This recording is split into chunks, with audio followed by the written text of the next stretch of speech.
আওয়ামী লীগ যখন দেশ ছেড়েছে তারা কেন অফিস করবে? তো তারা এত সাহস পায় কোথায়? জাতীয় পার্টি বা কেন একেবারে বুক ফুলিয়ে তাদের অফিস করার এত উদ্যত দেখা কোথার থেকে? এরাই তো তারা যারা 1982 সালে 24শে মার্চ একটা নির্বাচন সংসদকে জোর করে বন্দুকের নলে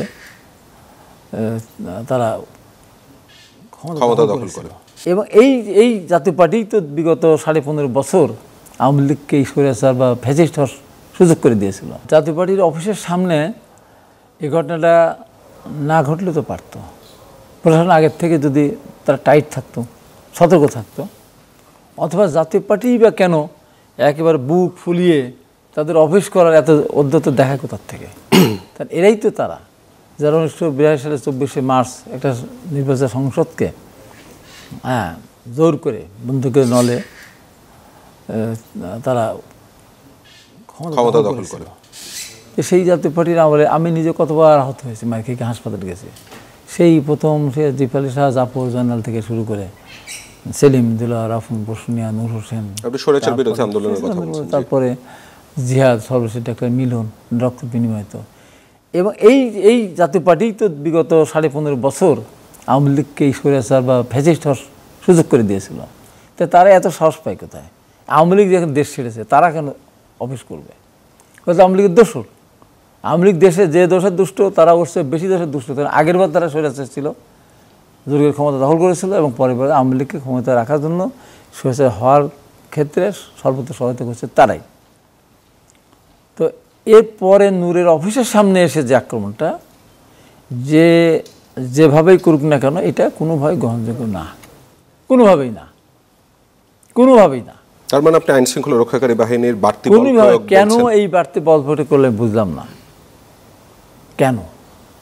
এই ব্যাপারটা আমার মনে হয় যে সরকারকে খতিয়ে দেখা দরকার আছে। উপরের কোন নির্দেশনা আছে কিনা সেটা আমি জানি না। যদি থাকে, স্বরাষ্ট্র মন্ত্রণালয় নাকি নির্দেশ দিয়েছে, সেটা বিভিন্নভাবে লোকমুখে বা যে সোশ্যাল মিডিয়াতে লোকমুখে এরকম কথা আসছে।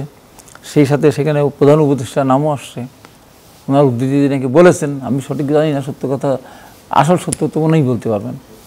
আমার কথা হলো, যেটাই হোক না কেন, নূর যে কথাই বলুক, যেভাবেই চলুক, ডাকসুর ভিপি তো আফটার অল। আর তার পার্টি অফিসের সামনে একটা দলেরও নেতা, পার্টি অফিসের সামনে কেন এই ঘটনাটা ঘটবে? ওখানে ওরা 2টা গাড়ি পুড়িয়েছে, গাড়ি চালিয়েছে, 5 জন লোককে পিটিয়ে আহত করেছে। ওখানে তারা নাকি মব তৈরির চেষ্টা করছিল। মব তৈরির চেষ্টা কি করতো? ওখান থেকে চলে আসছে, এখানে একটা মিছিল করতে পারতো, তাই তো, আর তো কিছু না। তো তারা এখন গাড়িগুলো ভাঙচুর করতে যেত না? অবশ্যই না। তো এই জন্য আমি বলি যে এটা অতিরিক্ত বাড়াবাড়ি। আমি বলবো এই বাড়াবাড়িতেও আওয়ামী লীগ সরকার করেছিল, করে তারা দেশ থেকে, ক্ষমতার থেকে দেশ থেকে বিতাড়িত হয়েছে।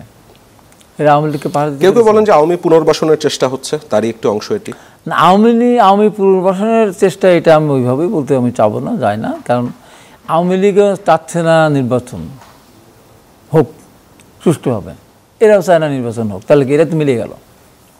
আজকে আওয়ামী লীগের চাওয়া যা, আজকে জামাত, চরমনাই, এনসিপি, নূরের চাও তো তাই। নূর আজকে কি তা চাচ্ছে না? নূর আজকে কি বলছে না এদের সাথে যে আমরা পেয়ার ছাড়া নির্বাচনে যাবো না, সংস্কার ছাড়া যাবো না? এটা কি দোষের কিছু? অবশ্যই। কত বছর লাগবে? কিভাবে সংস্কার করবেন? 5 বছর একেবারে যে সব সংস্কার না, মিনিমাম ওরা যা চাচ্ছে মিনিমাম 10 বছর লাগবে। এই 10 বছরের ভিতরে আমি যখন প্রথমেই বলেছিলাম সরকারের পরপরে যে আপনারা অনতিবিলম্বে পুলিশে এসআই নিয়োগ দেন, এএসআই নিয়োগ দেন, সিপাই নিয়োগ দেন, বিশেষ স্পেশাল বিসিএস এএসপি নিয়োগ দেন, তারপরে আপনার মুন্সিফ নিয়োগ দেন, এবং উচ্চ আদালতে নিয়োগ দেন। দিয়েছিল একবার, আবার 25 জনকে দিল। তো এইগুলি ধরেন করা যায়, কিন্তু আপনার একটা ওসি বানাতে, এসপি বানাতে, ডিসি বানাতে, একটা সচিব বানাতে কত বছর লাগবে? এরা হয়ে আছে, এদিকে সব বাড়ি পাঠিয়ে দেবেন, দেন বাড়িতে, কোনো আপত্তি নেই। কিন্তু আমি চালাবেন কাকে দিয়ে?